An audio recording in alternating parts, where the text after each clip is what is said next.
Hi there, it's April 22nd. We continue our journey through the good news of Luke, and we're in chapter 21, reading from verses 1 to 28.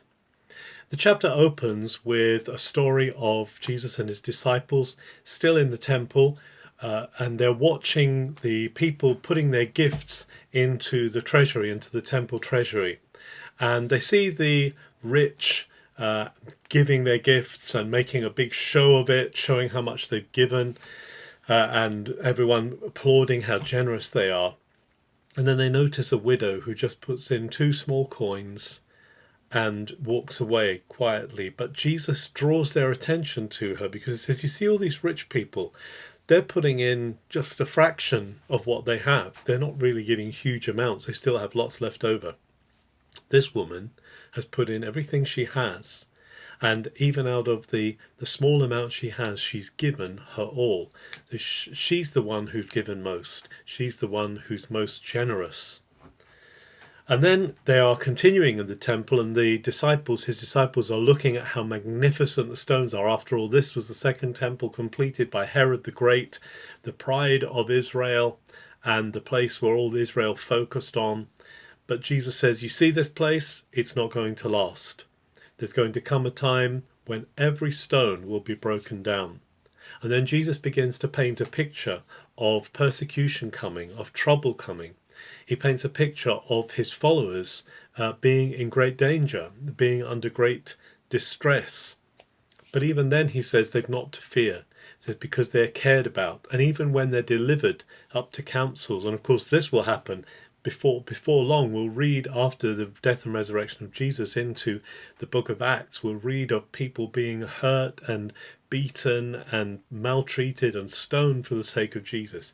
But Jesus says, don't be afraid. And he also says, don't be trusting of anyone who comes in my name and says, I am. It's interesting, the Greek here says, don't believe anyone who comes and says, I am, ego eimi, I am, because I am the only one. You'll know when I come, so don't be deceived. And then Jesus goes on to talk about the signs of the end for Jerusalem.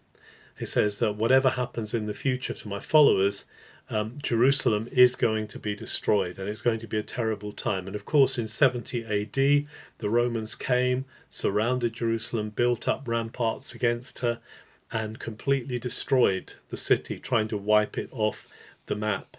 And Jesus says that this is to be expected, but there's not to be fear. They're not to be afraid. They are to continue to look to God, even though there will be terrible things happening, terrible cataclysms, even natural disasters. But they've not to fear. The one thing Jesus is saying is, don't be fearful. And right at the end of this reading, verse 28, he says, because your redemption, and the word he uses in Greek, apolitrosis, your redemption, your salvation is coming near at that point.